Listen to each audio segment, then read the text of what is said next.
पाहू शकताय किती क्रिस्पी आपले धपाटे तयार झालेत। हे आता आपण पीठ मळून घेऊया। छान असा गोळा तयार झालाय आपला, मस्त सॉफ्ट। तर चला धपाटे तळून घेऊया।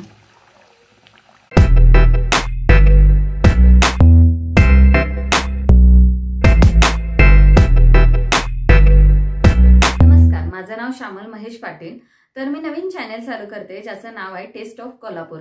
हे चॅनल चालू करायचं कारण म्हणजे आमचं आणखीन एक चॅनल आहे कोल्हापूरचा धाबा म्हणून। तर त्या धाब्यावरती आमची YouTube फॅमिली आहे। त्या फॅमिली मध्ये अशा कमेंट येऊ लागलेत की आम्हाला पूर्ण रेसिपी दाखवा, पण तो आमचा डेली ब्लॉग आहे, त्यामुळे त्याच्यावरती आम्ही रेसिपी नाही दाखवू शकत कारण तो ब्लॉग खूप मोठा होतो।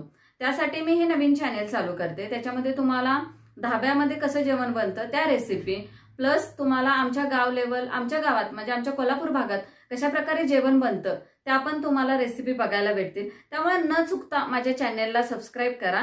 आणखी माझं चॅनल पाहायला विसरू नका। तर चॅनलचं नाव आणि एकदा सांगते, लक्षात ठेवा, टेस्ट ऑफ कोल्हापूर। चालू करूया आपली फर्स्ट रेसिपी, जिचं नाव आहे धपाटे। तर आता तुम्ही म्हणणार खायचे, होय खायचेच, पण मारायचे नाही।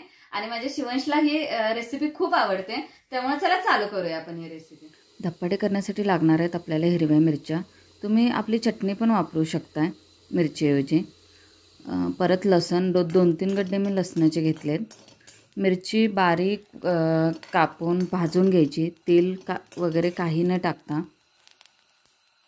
बघू शकताय तुम्ही मी मिरची कशी भाजली।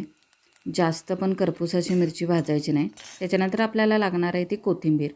ही कोथिंबीर मी 1 पेंडी घेतलेली आहे चिरून बारीक करून।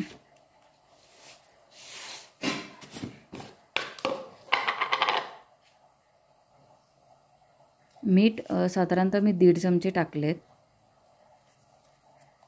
त्याच्यानंतर आपल्याला लागणार आहेत तीळ, पांढरे तीळ 1 मुठी टाकले मी पांढरे तीळ, बघू शकताय तुम्ही 1 मूठ।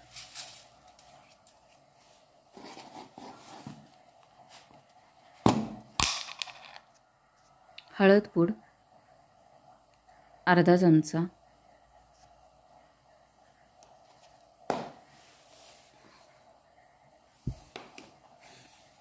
त्याच्यानंतर पीठ लागणार आहे आपल्याला।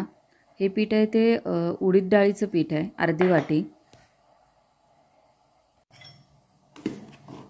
त्याच्यानंतर आपल्याला लागणार आहे तांदळाचं पीठ 2 वाटी।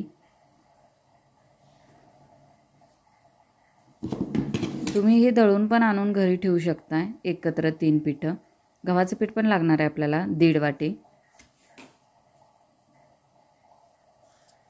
म्हणजे आपल्याला पटकन करायला भेटतं, असं 3 डबे घेऊन बसायची गरज नाही।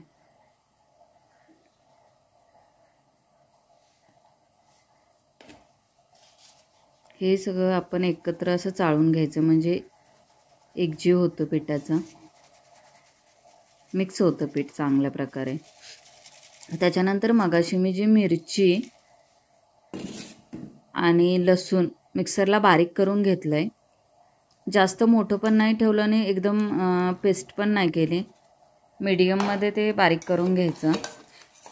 ते आता यात सगळं टाकून घेऊया आपण।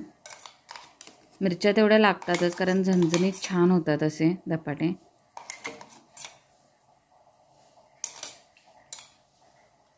पीठ मळताना पण जास्त पातळ नाही ठेवायचं, जास्त घट्ट पण नाही करायचं।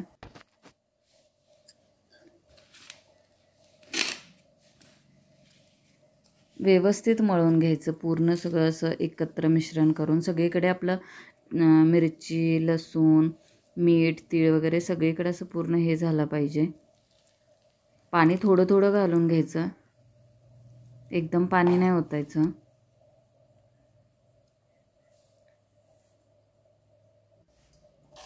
पिठाचा असा गोळा झाला माझा तयार। सॉरी, मी जिरं टाकायला विसरलेले, पहिल्यांदाच टाकून घ्या, नंतर ना हे असं थोडं हे होतंय।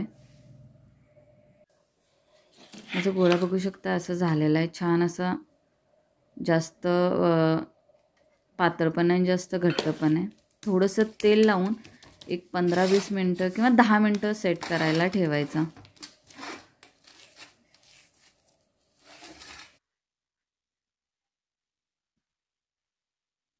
बघा पीठ कसं छान झालंय।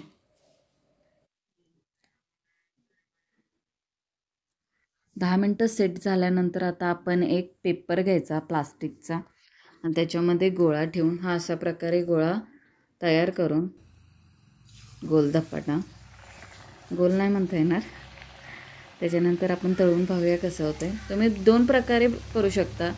धपाटा तळून पण आणि चपातीसारखं भाजून पण बनवू शकता जर ऑइली खायला आवडत नसेल तर.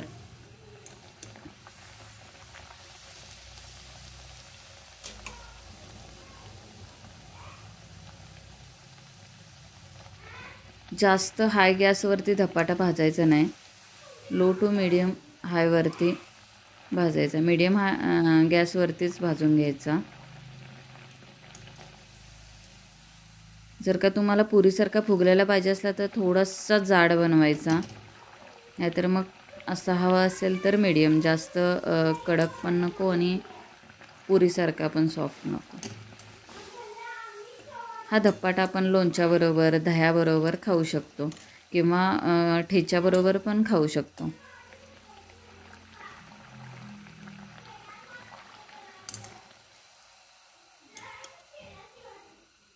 बघा तुम्ही, कलर किती छान आला आहे आपल्या धपाट्याला. कशी वाटली आजची रेसिपी? अशाच रेसिपी पाहण्यासाठी माझ्या चॅनेलला सबस्क्राईब करा. तर पुन्हा भेटू एका नवीन रेसिपीबरोबर. तोवर का बाय बाय.